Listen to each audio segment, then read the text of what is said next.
William, it's a great pleasure having you today at the Data Innovation Summit. Thank you for taking the time to be here and actually do this interview. Thank you for having me. Yeah, it's a pleasure. So before we dive into the questions which are related to your presentation, maybe you can give us a little bit more information about your background and your area of expertise. All right. Yeah.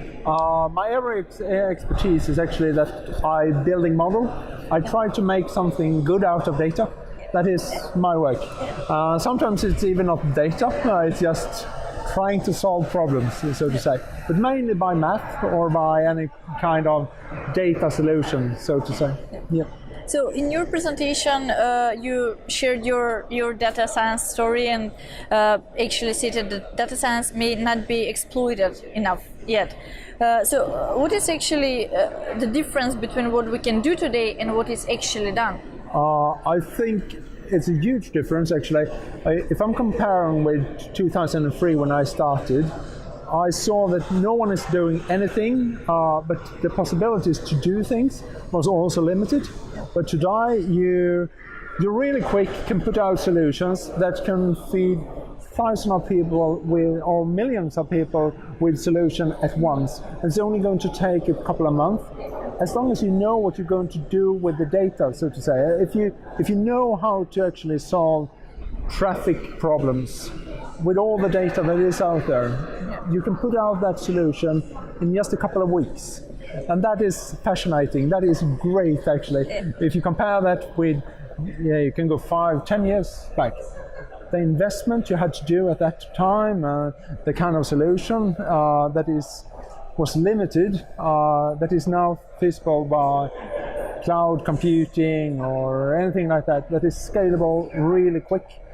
It's so big different. I shouldn't say that the models or the techniques and that kind of things have changed so much in the area, but it's just that everything becomes so much easier to integrate. And it's also that before, I might be a little bit special here because I always start by integrating.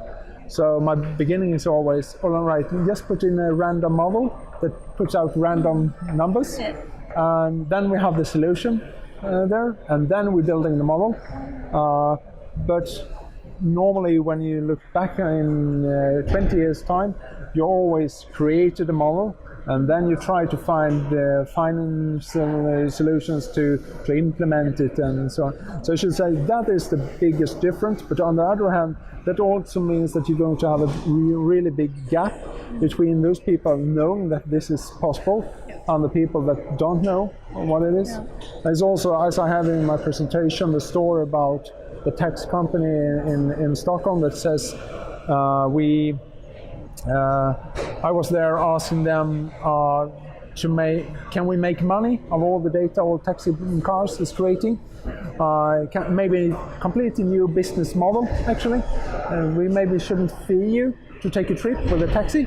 It's just the data that creates value for someone else that can pay for this. And the people I meet say, we have 1,600 cars out there, who's going to compete with us? I mean, that is still the biggest problem out there. That is people like me can't explain what we can do.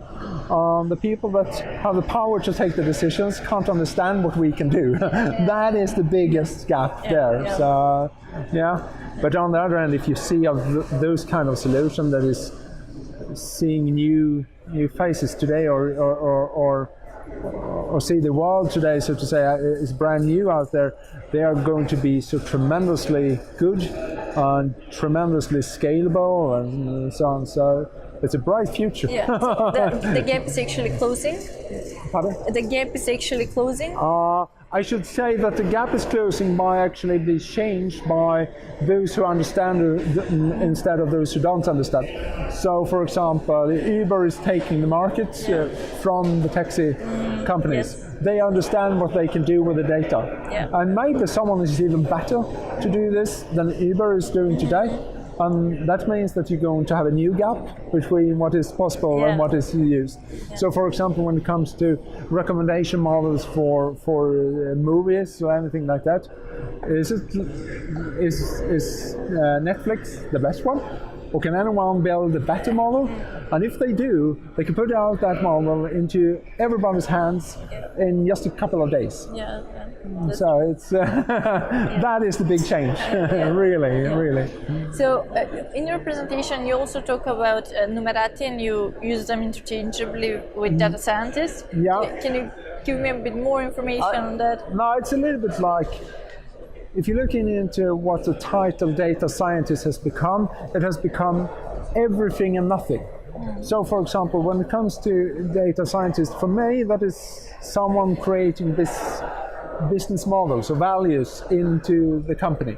That is often very no free things, so to say. They know math and statistics, they know programming, but they also have the business skills. But today, if you're looking into, for example, big Swedish startups company with 62 data scientists on the payroll, I mean, you don't need 62 data scientists. That means that, I don't say that those people are not creating value in the company, but they're not doing the work that we normally are combining with a data scientist, so to say. And that means that the title has become wide, and then I think I need to be clear what I'm doing. I'm building models. And then I'm using Stephen L. Baker's old Numerati title instead, that he put out there instead. So I'm putting them together a little bit like a positioning, so to say. So what is the way forward for data science? What are your recommendations for companies? I should say that to be clear, that you don't need, how many models do you need? Who is going to build them? Who is going to be, how can we implement them into, that is the big question for every company. The problem is that when they think of it, they think in the normal way. They think of hiring people into a positioning. And then they notice that after 2 weeks, that problem is solved. What are we going to do with this person now? And that's maybe why the description of a data scientist has also been wider and wider, because it means something different in a company. Because if you're looking into, if that should be a work talking about bringing data from A to B or B to C and bringing them together and that kind of stuff, that is something that you really need a person in your company doing or having control over and anything like that. But I mean, I built model year 2006 that is still running out there. It's 11 years ago, and we haven't touched them, and they're still doing stuff, so to say. And of course, it maybe was an investment for that company at that time, but because of with putting techniques like machine learning or that kind of things, it's self-learning, so why should we touch it? It might be so that if they change completely things, for example, that new selling points or anything like that, that might be, but or different techniques to sell is maybe better to say. Well, there are best opportunities and challenges ahead, of course, but that's what makes this journey interesting, I believe. Thank you for contributing in the field. Thank you very much for having me. For sharing, it has been a true pleasure. Thank you. Yeah. Thank you.